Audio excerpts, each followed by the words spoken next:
And this is another theme that has led me, for instance, carry on a series of comparisons with Dante Alighieri, for instance, because in The Lord of the Rings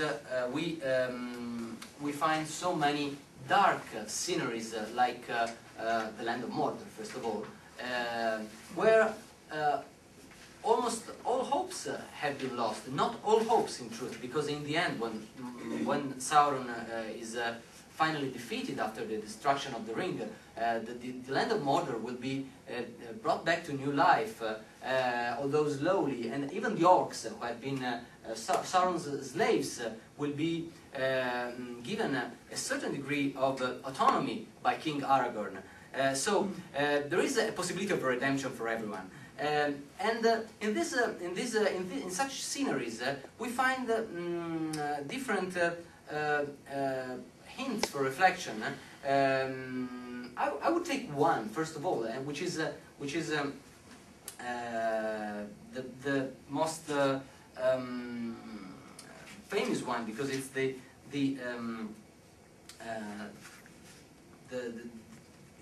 it's the verses. I mean, they are the verses that are carved on the ring, on the very ring, or at least part of them.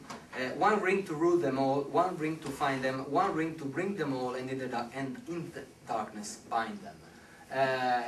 Which in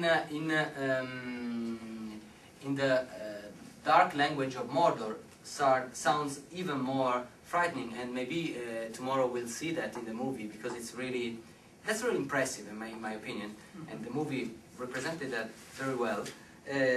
When Gandalf pronounces these words in the black language of Mordor, Ashnazg Durbatuluk, Ashnazg Gimbatul, Ashnazg Thratatuluk, Agburzumishi Krimpatul. Unfortunately, I don't have Gandalf's voice, also because I have a slight cold, but I think these words, the way we'll hear them tomorrow in the movie, so resonant, so heavy and threatening, mean much of what Dante Alighieri meant in emotional terms, in energetic terms, when he wrote, on the door of hell, through me you pass into the city of woe, through me you pass into the eternal pain, through me among the people lost for aid. Per me si va nella città dolente, per me si va nell'eterno dolore, per me si va tra la perduta gente. Something that is like a powerful drumming sound. That, if we think about it, we find also in other places, in other parts of Middle-earth. For instance, in the caves of Moria, where the dwarves' civilization has been destroyed by the orcs, without the Fellowship of the Ring possibly knowing about it, so that Gimli, when he arrives there and sees that everyone is dead, gets desperate, because he doesn't realize how that may have happened. What happens? We find the book written by the last dwarves survived. These drums, slightly afterwards, after Pippin touches something that falls down into precipice and then makes a terrible noise, start playing, and we hear this tum, tum, tum, tum. This we can see in the movie that very well, and it is something that comes from down. The presence of down and up is as important as the contraposition between light and darkness, because the Lord of the Rings, especially if read and interpreted in the light of what we find in the Silmarillion, that is the history of the three ages of Middle-earth, of Arda, not only of Middle-earth, but of the whole Earth, which is Arda in Tolkien's words, is a series of events that take place not only from here to there, but also from up to down and from down to up. So if we remain in Moria and we remember the moment when Gandalf is dragged down by the Balrog into the abyss, when he thought he had killed it, instead the tail was yet coming up to grab him, he falls down and apparently dies. And then returned to the surface after a series of events. The Fellowship of the Ring has been split into 3 parts, and the hobbits, Merry and Pippin, reached the forest of Fangorn in the land of Rohan, on the side of the land of Rohan, and they first meet. And they see Gandalf again, no more in grey robes but white. And he describes then what happened to him after that moment. He was dragged down into death, and then he went through a series of events and experiences that are so very spiritual that can't be expressed in human words.